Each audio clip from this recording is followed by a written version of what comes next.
terem vindo a esse imperdível evento de lançamento do fantástico livro Os Soldados Alemães de Vargas, que dá continuidade ao livro que foi lançado em março, também pela editora Juruá, que chama-se Os Soldados Brasileiros de Hitler.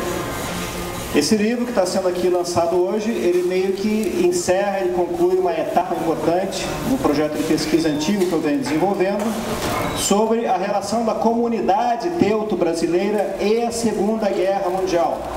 O livro anterior, que foi lançado em março, que chama-se Os Soldados Brasileiros de Hitler, descreve a trajetória histórica, e a conjuntura na qual ocorreu o engajamento de cidadãos brasileiros nascidos aqui no Brasil, que por diversas razões foram para a Europa antes da guerra começar e se viram então engajados, recrutados nas Forças Armadas Alemãs, apesar de terem nascido aqui no Brasil.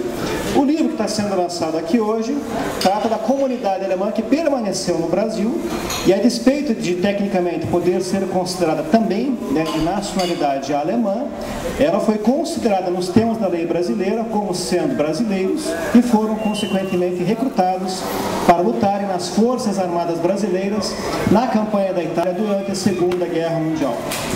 Desde que o livro foi colocado à disposição do público, já faz quase um mês, eu tenho recebido diversas mensagens, diversas comunicações de pessoas que me escrevem, dando conta de outros casos semelhantes que elas ouviram falar, ou dos soldados brasileiros de Hitler, ou dos soldados alemães de Vargas. Esses exemplos que eu trato no livro são uma amostra que eu considero pouco representativa, numericamente pouco significativa, e tão longe de contar toda a verdade. Na minha estimativa, qualquer coisa como 4% do efetivo total da Força Expedicionária Brasileira eram compostos por teuto-brasileiros, o que vai dar, em números redondos, qualquer coisa aí como 700, 800 pessoas de origem alemã que lutaram então com o uniforme brasileiro contra outros alemães na campanha da Itália. Agora é interessante, eu acho que é por isso que esse livro é uma contribuição que talvez possa ser justificada do ponto de vista empírico, é que, apesar de ser um efetivo relativamente pequeno da FEB, da Força Expedicionária Brasileira, esses teuto-brasileiros tiveram uma importância desproporcional ao seu número, porque entre esses teutos brasileiros se encontram os maiores heróis da FEB, os maiores heróis da Força Expedicionária Brasileira.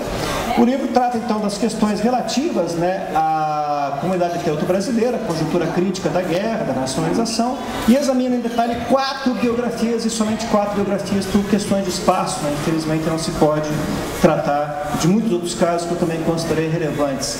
Então, existe um capítulo dedicado àquele que é considerado o maior herói da Força Expedicionária Brasileira, o sargento Max Polk Filho. Um segundo capítulo que é dedicado àquele que pode ser considerado, talvez, o segundo maior herói da Força Expedicionária Brasileira, que é o tenente Ari Weberhauer. Um terceiro capítulo que é dedicado a uma pessoa desconhecida, um anônimo, o Sr. Gerd Brunkhorst. E um quarto e último capítulo que é dedicado ao exemplo da biografia do Sr. Bruno Lars. O que existe de peculiar na história do Sr. Gerd Brunkhorst é que ele é o único teuto-brasileiro que teve o duvidoso privilégio de ter lutado na Força Expedicionária Brasileira, no Exército Brasileiro, enquanto seu irmão lutava no Exército Alemão. Então esse que eu acho que é o pior cenário possível, um caso limite, uma situação limite, e você vê como é que a guerra rachou literalmente ao meio a comunidade teuto-brasileira, e no caso dessa família Brunkhorst, rachou a família ao meio, porque um filho lutou por Hitler, outro filho lutou por Vargas. Então eu achava indispensável, realmente muito importante, que a biografia do Sr. Gerd Brunkhorst compusesse esse livro, que faz então parte do terceiro capítulo. O último capítulo, que diz respeito a Bruno Larsen, é uma peculiaridade, uma coisa absolutamente rara, difícil mesmo de encontrar, acho que é o único caso mesmo. Se refere então à biografia de Bruno Larsen, nascido em Santa Catarina, que foi o único desertor da FEB. Dos 25 mil homens que o Exército Brasileiro enviou para lutar na campanha da Itália durante a Segunda Guerra Mundial, e somente um desertor, abandonou os fileiros do Exército Brasileiro e voluntariamente se entregou aos seus opositores alemães. Posteriormente, a FEB capturou os arquivos da divisão alemã que aprisionou esse brasileiro e descobriu que ele era nascido em Santa Catarina, falava alemão fluente, que era uma coisa muito comum na época, e teria se rendido por 2 razões. Primeiro, que ele estava muito cansado da guerra, e a gente deve imaginar que guerra cansa. E a segunda razão é que ele não queria combater contra alemães. Isso que eu acho muito significativo. Os grandes heróis da FEB, independentemente de terem voltado ou não para casa, tiveram que prestar contas no retorno para suas famílias do que fizeram em combate. E, inclusive, mesmo hoje em dia, né, aqueles que conhecem, né, aqui a cidade paranaense de Rio Negro, a cidade vizinha de Mafra, em Santa Catarina, podem perceber com que dificuldade essas cidades vivem até hoje, em pleno século XXI, convivem com a lembrança da Segunda Guerra Mundial. Porque, conforme me disse um aluno meu da Universidade do Contestado, em Mafra, né, quando eu perguntei para ele, poxa, mas aqui é terra do Max Wolff, maior herói da FEB.